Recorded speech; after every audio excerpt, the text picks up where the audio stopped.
learning Quran together. بسم اللہ الحمدللہ والصلاۃ والسلام علی رسول اللہ۔ سورہ الحجرات آیت 11۔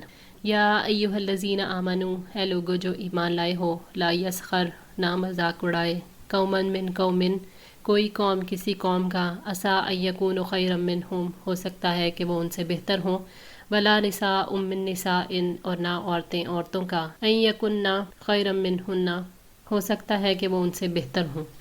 کسی مومن کے لیے یہ جائز نہیں کہ وہ اپنی گفتگو میں یا اپنے کسی قول اور فعل سے کسی مسلمان کا مذاق اڑائے یا اس کی تحقیر کرے۔ مذاق اڑانا اس بات کی دلیل ہے کہ مذاق اڑانے والا خود پسند ہے۔ امام نصفی رحمۃ اللہ فرماتے ہیں کہ اس بات پر عقیدہ رکھنا ضروری ہے کہ بعض اوقات اللہ تعالیٰ کے ہاں مذاق کرنے والے سے جس کو مذاق کیا جا رہا ہوتا ہے بہتر ہوتا ہے، اس لیے کہ لوگ تو ظاہر سے واقف ہوتے ہیں اور انہیں پوشیدہ صفات کا علم نہیں ہوتا، جبکہ اللہ تعالیٰ کے ہاں اصل اجر خلوص کا ہے جو پوشیدہ ہوتا ہے۔ پھر خاص طور پر وضاحت فرمائی کہ مذاق اڑانے اور حقیر جاننے کا حکم سب کے لیے ہے، کہ کسی مومن عورت کے لیے حلال نہیں کہ وہ اپنی مومنہ بہن کو حقیر جانے۔ ہو سکتا ہے اللہ کے نزدیک اس کا مرتبہ بہتر ہو، لوگوں کی نظروں میں مقام کی حقیقت ہی کیا ہے، اصل مقام تو اس کا ہے جو اللہ کی نظروں میں معتبر ہے۔ وَلَا تَلْمِزُوا أَنفُسَكُمْ، اور نہ تم عیب لگاؤ اپنوں کو، ولا تنابزوا، اور نہ چڑھاؤ ایک دوسرے کو، بالالقابی، برے القاب سے، بئس الاسم الفسوق، کتنا برا ہے نام فسق میں، بعد الایمانی، ایمان کے بعد، ومن لم یتب، اور جو کوئی توبہ نہ کرے، فاولئک هم الظالمون، سو وہی ظالم ہے۔ ایک دوسرے کی عیب چینی کرنے اور برا لقب دینے کی ممانعت کی گئی۔ یہ دونوں ممنوع اور حرام ہیں جن پر جہنم کی آگ کی وارننگ سنائی گئی ہے، جیسا کہ اللہ تعالیٰ نے فرمایا وَيْلٌ لِكُلِّ ہُمَزَةٍ لُمَزَةٍ، ہلاکت ہے ہر تان امیز اشارے کرنے والے عیب جو کے لیے۔ جس کسی نے مومنوں کے ساتھ مذاق کیا، ان کو طعنے دیے اور برے ناموں سے پکارا تو ایسا شخص فاسق ہے، اور جو لوگ مسلمانوں کو حقیر جاننے، ان کا مذاق اڑانے اور ان پر نکتہ چینی کرنے اور برے القاب کرنے سے باز نہیں آئیں گے تو ایسے لوگ ہی ظالم ہیں، اور وہی اللہ تعالیٰ کے غضب اور عذاب کے مستحق ٹھہریں گے۔ یا ایھا الذین آمنو، اے لوگو جو ایمان لائے ہو، اجتنبوا کثیرا من الظن، بہت گمان کرنے سے بچو، ان بعض الظن اسم، بلا شبہ بعض گمان گناہ ہوتے ہیں۔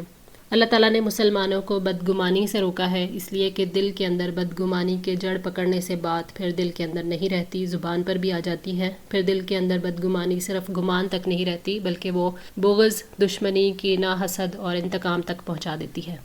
ولا تجسسوا، اور نہ تم جاسوسی کرو، ولا یغتب بعضکم بعضا، اور تم میں سے کوئی کسی کی غیبت نہ کرے۔ ایحب احدکم، کیا تم میں سے کوئی پسند کرتا ہے، ان یأکل لحم اخیہ میتا، کہ وہ اپنے مردہ بھائی کا گوشت کھائے، فکرہتموہ، سو تم اس کو ناپسند کرتے ہو۔ واتقوا اللہ، اور اللہ تعالیٰ سے ڈرو، ان اللہ تواب الرحیم، یقیناً اللہ تعالیٰ بہت توبہ قبول کرنے والا، نہایت رحم والا ہے۔ حضرت ابن عباس رضی اللہ تعالیٰ عنہ سے اللہ تعالیٰ کے اس فرمان کے بارے میں مروی ہے کہ اللہ تعالیٰ نے مومنین کو مومنین کے عیب اور نقص تلاش کرنے سے منع فرما دیا ہے، اور تم میں سے کوئی کسی کی غیبت نہ کرے۔ غیبت کا معنی یہ ہے، جیسے کہ نبی صلی اللہ علیہ وآلہ وسلم نے فرمایا کہ تو اپنے بھائی کی کسی ایسی خامی کا ذکر کرے جس کے ظاہر کرنے کو وہ ناپسند کرتا ہو، چاہے وہ خامی اس کے اندر موجود ہو۔ صحیح مسلم 2579۔ اللہ تعالیٰ نے غیبت سے نفرت دلانے کے لیے مثال دیتے ہوئے غیبت کرنے کو مردہ بھائی کے گوشت کھانے سے تشبیہ دی ہے۔ انسانی نفس کے لیے یہ چیز انتہائی ناپسندیدہ ہے، بس جس طرح تم اپنے بھائی، خاص طور پر بے جان اور مردہ بھائی کا گوشت کھانا ناپسند کرتے ہو، اسی طرح تمہیں اس کی غیبت کرنا اور زندہ حالت میں اس کا گوشت کھانے کو ناپسند کرنا چاہیے۔ واتقوا اللہ، اللہ تعالیٰ سے ڈرو، یعنی ایک دوسرے کی غیبت کرنے سے بچ جاؤ، کیونکہ غیبت مسلمانوں میں فساد پیدا کرنے والا سب سے بڑا عامل ہے۔ اللہ تعالیٰ کا ڈر ہی ہے جو انسان سے برائیوں کو دور کرنے کے لیے ندامت پیدا کرتا ہے، اور انسان پھر توبہ کرتا ہے، اور اللہ تعالیٰ توبہ کرنے والوں کی توبہ کو قبول کرتے ہیں۔ یا ایھا الناس، اے لوگو، انا خلقناکم من ذکر و انثی، یقیناً ہم نے تمہیں ایک مرد اور ایک عورت سے پیدا کیا، وجعلناکم شعوبا و قبائل، اور ہم نے تمہیں قومیں اور قبیلے بنا دیا، لتعارفوا، تاکہ تم ایک دوسرے کو پہچان لو، ان اکرمکم عند اللہ اتقاکم، یقیناً اللہ کے نزدیک تمہارا سب سے عزت والا وہ ہے جو سب سے زیادہ اللہ سے ڈرنے والا ہے۔ ان اللہ علیم خبیر، یقیناً اللہ تعالیٰ سب کچھ جاننے والا، پوری طرح خبر رکھنے والا ہے۔ ساری مخلوق آدم علیہ السلام اور حوا علیہ السلام کی اولاد ہے، سب ایک ماں باپ سے پیدا ہوئے۔ اللہ تعالیٰ نے انسانوں کو قبیلوں، برادریوں اور گروہوں میں اس لیے تقسیم کیا تاکہ وہ ایک دوسرے کی پہچان رکھیں۔ اگر ہر شخص اپنی انفرادی حیثیت کو قائم رکھے گا تو وہ تعارف حاصل نہیں ہو سکتا جس پر ایک دوسرے کی مدد ہو سکے۔ اللہ تعالیٰ نے ایک مرد اور عورت سے پیدا کر کے انسانوں کے لیے ایک دوسرے کو پہچاننے کی صورت نکال دی۔ یہ محض تعارف کا ذریعہ ہے، برتری کے اظہار کا ذریعہ نہیں ہے۔ ایک دوسرے پر نسب کی وجہ سے برتری کا اظہار کرنا جاہلیت ہے۔ اللہ تعالیٰ کے ہاں برتری کا معیار تقویٰ ہے جس کو اختیار کرنا انسان کے بس میں ہے۔ افضل اور معزز وہ ہے جو تقویٰ اور عمل میں افضل ہے، نہ کہ نسب میں۔ ان اللہ علیم خبیر، یقیناً اللہ تعالیٰ سب کچھ جاننے والا، پوری طرح خبر رکھنے والا ہے۔ یعنی اللہ تعالیٰ تم میں سے متقی اور معزز کو جانتے ہیں، خبر رکھنے والے ہیں، اس لیے اس ہستی سے ڈر جاؤ جس سے کوئی چیز چھپی ہوئی نہیں ہے۔ قالت الاعراب آمنا، دیہاتیوں نے کہا ہم ایمان لائے۔ قل لم تؤمنوا، کہہ دو تم ایمان نہیں لائے۔ ولکن قولوا اسلمنا، بلکہ کہو ہم مسلمان ہو گئے۔ ولما يدخل الایمان فی قلوبکم، اور ابھی تک ایمان تمہارے دلوں میں داخل نہیں ہوا۔ وَإِن تُطِيعُوا اللَّهَ وَرَسُولَهُ، اور اگر تم اللہ اور اس کے رسول کی اطاعت کرو، لا یلدکم، نہیں وہ کمی کرے گا تم سے، من اعمالکم شیئا، تمہارے اعمال میں سے کچھ بھی۔ ان اللہ غفور الرحیم، یقیناً اللہ تعالیٰ بے حد بخشنے والا، نہایت رحم والا ہے۔ بنو اسد خزیمہ کے کچھ لوگوں کا وفد قحط سالی کے زمانے میں مدینہ منورہ آیا اور انہوں نے شہادت کا اقرار کیا، یعنی اپنے آپ کو مسلمان ظاہر کیا، حالانکہ اندر سے وہ مومن نہیں تھے، اور نبی صلی اللہ علیہ وآلہ وسلم کو کہنے لگے کہ ہم آپ کے پاس اہل و عیال سمیت سب کچھ لے کر آئے ہیں، اور ہم نے آپ کے ساتھ بنو فلاں کی مانند جنگ بھی نہیں کی، لہٰذا آپ ہمیں کچھ مال صدقہ کریں، اور نبی صلی اللہ علیہ وآلہ وسلم پر اپنے مسلمان ہونے کا احسان جتلانے لگے، جس پر اللہ تعالیٰ نے یہ آیت نازل کی۔ اللہ تعالیٰ بعض ان عرب دیہاتیوں کے قول کے بارے میں آگاہ فرماتے ہیں جو نبی صلی اللہ علیہ وآلہ وسلم کے عہد میں کسی بصیرت کے بغیر اسلام میں داخل ہوئے۔ اللہ نے اپنے رسول کو حکم دیا کہ وہ ان کے اس قول کی تردید کر دیں کہ تم اپنے ایمان کا دعویٰ نہ کرو، تمہارے ایمان کا سبب کوئی خوف یا کسی قسم کی امید ہے، ابھی ایمان تمہارے دلوں میں داخل نہیں ہوا۔ ان کے دل ایمان اور اخلاص سے خالی تھے۔ اللہ تعالیٰ نے انہیں یقین دہانی کروائی کہ اگر تم اللہ اور اس کے رسول کی اطاعت کرو گے تو وہ تمہارے اعمال کے ثواب میں کوئی کمی نہیں کرے گا۔ اللہ تعالیٰ مومنوں کے لیے غفور ہے، جو توبہ کر کے اس کی طرف رجوع کرتا ہے وہ اس کے گناہوں کو بخش دیتا ہے۔ وہ رحیم ہے، جو ان پر رحم کرنے والا ہے جو اپنے ایمان میں سچے ہوتے ہیں۔ انما المؤمنون الذین، یقیناً مومن وہ ہیں، آمنوا باللہ ورسولہ، جو اللہ اور اس کے رسول پر ایمان لائے، ثم لم یرتابوا، پھر انہوں نے کوئی شک نہیں کیا، وجاہدوا باموالہم وانفسہم فی سبیل اللہ، اور انہوں نے اپنے مالوں اور اپنی جانوں کے ساتھ اللہ کی راہ میں جہاد کیا۔ اولئک ھم الصادقون، یہی وہ لوگ ہیں جو سچے ہیں۔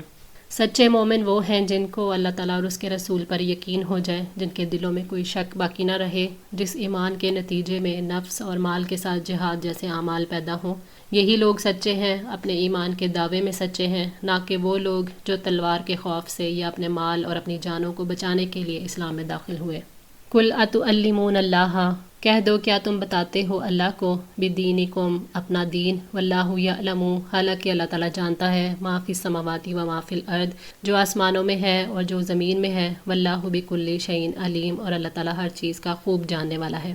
یعنی اے ہمارے رسول صلی اللہ علیہ وآلہ وسلم، آپ ان بدویوں سے کہہ دیجئے جو کہتے ہیں کہ ہم ایمان لائے اور ابھی ایمان ان کے دلوں میں داخل نہیں ہوا، کیا تم لوگ اللہ تعالیٰ کو اپنے دینداری سے آگاہ کرتے ہو، حالانکہ اللہ تعالیٰ ہر اس چیز سے بخوبی واقف ہے جو آسمانوں اور زمین میں ہے، اس کا علم کلی ہے، وہ دل کے اندر کے ایمان اور کفر، نیکی اور بدی سے بھی واقف ہے، جو سب کچھ جانتا ہے، وہ ان اعمال کی جزا بھی دے گا، اور یہ ہر اس شخص کا معاملہ ہے جو ایمان کا دعویٰ کرتا ہے حالانکہ اس میں ایمان نہیں ہوتا۔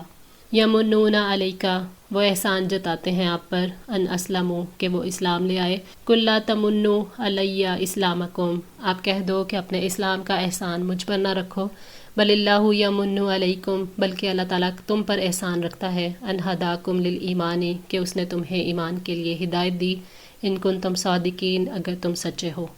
یعنی یہ بدوی دیہاتی آپ پر اپنے اسلام، اطاعت اور مدد کا احسان رکھتے ہیں، تو اللہ تعالیٰ نے ان کی تردید فرمائی کہ تمہارا حق نہیں ہے کہ تم اپنے اسلام کا احسان مجھ پر رکھو، بلکہ یہ تو اللہ کا احسان ہے کہ اس نے تمہیں ایمان کی طرف ہدایت دی، اگر تم اپنے ایمان لانے کے دعوے میں سچے ہو۔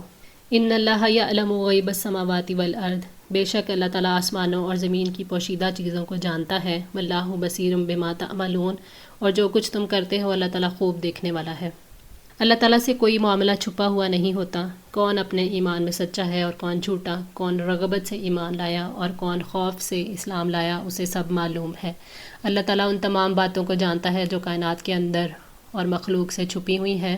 اللہ تعالیٰ تمہارے جمع اعمال جو تم کرتے ہو ان کو دیکھتا ہے، اعلانیہ ہوں یا چھپ کر، اللہ تعالیٰ کی اطاعت میں ہوں یا اس کی نافرمانی میں، وہ تو تمام اعمال کو دیکھنے والا ہے اور ان کا بدلہ بھی دے گا۔ اس آیت میں دوسری دفعہ اللہ تعالیٰ نے اپنے وسیع علم کی خبر دی کہ تمام آسمان اور زمین کے غیب سے وہ واقف اور آگاہ ہے اور تمہارے ایک ایک عمل سے باخبر ہے۔ الحمدللہ، اللہ تعالیٰ کی توفیق اور مدد سے سورہ الحجرات مکمل ہوئی۔ اللہ تعالیٰ سے دعا ہے کہ ہم سب کو استقامت عطا فرمائے، قرآن پاک کو پڑھنے، سمجھنے اور جو کچھ اس میں بیان کیا گیا اس پر عمل کرنے کی توفیق عطا فرمائے۔ جزاکم اللہ خیر، والسلام علیکم ورحمۃ اللہ وبرکاتہ۔